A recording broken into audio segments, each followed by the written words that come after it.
Hello, my name's Tim Kenny of Tim Kenny Surveying, and over the years I've done quite a bit of mentoring of students. And the place I always start is with the inspection routine, because no matter how good your technical knowledge, no matter how good you kind of understand a building, understand building defects and building pathology, unless you're looking at that property effectively, unless you're seeing everything there is to see, you're never going to be able to provide a good level of service to your client. So for me, that inspection routine, that knowing how to look at a property is the most important thing. It's the key starting block of any work of the surveyor.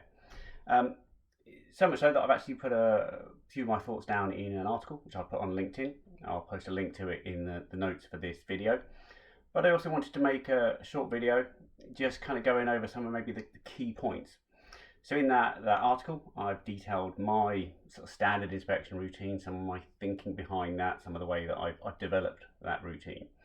But there are three key things that I think everyone needs to perhaps consider when they're thinking about their inspection routine, and that's what I wanted to go over in this video. And the first thing to really think about is that it's your inspection routine. You know, I've written that article, it explains how my process, my routine, but that's the routine that works for me. It might be a useful starting point for you, or you might look at it and go, God, no, that's not going to make any sense to me. That doesn't work for how I think about it, and that's absolutely fine.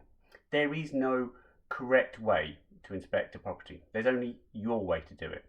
Yeah, we've got the home survey standards, we've got the RPSA inspection and reporting standards, and they're useful. They give you a technical guide as to what you should be looking at when you're there, the level of the inspection.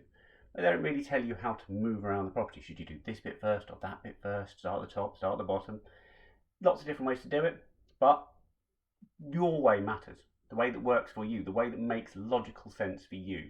So don't be afraid to say, okay, well, actually, that way works for me, that way doesn't work for me. Do it in the way that is right for you as an individual. We all think differently, we're all different people, so it's right that we should all have our own individual inspection routines. But also don't think that it's, once you've kind of set that routine, it's fixed in stone. You know, I've been looking at property for 15 years, I think now, and mine does still change. You know, it took me a while to get it to kind of really a relatively fixed point, but you know, it changes and develops and it adapts over the years. So don't be afraid to try things and see what works for you as an individual.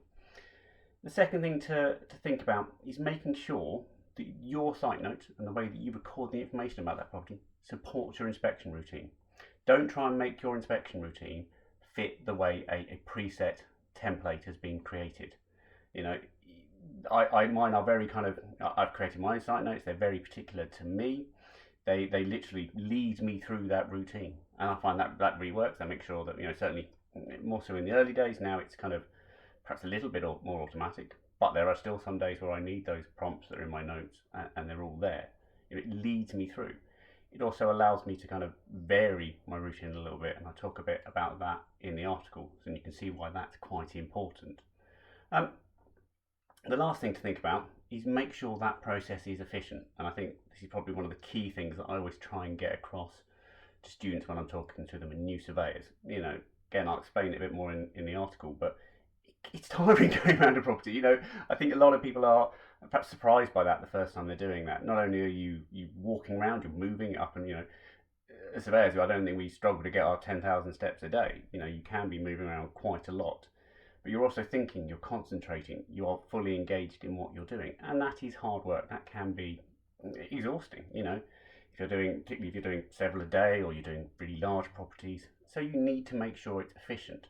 You know, you can get around there in the least amount of time possible, which is never to say that you should rush an inspection. You should take as long as you need, but don't waste time repeating stuff, going around in circles, looking at things in a weird order that doesn't really make sense, and is making sure you're having to do, you know, come from 10,000 to 20,000 steps a day because you're retracing your steps a lot of times. And there's really good reason for that as well, in terms of the inconvenience that can place upon yourself and also the occupier. You know, we have to, as surveyors who are going into other people's homes, have to respect that people are still living there. You know, they may be selling it, but they're still there now. It's still their home.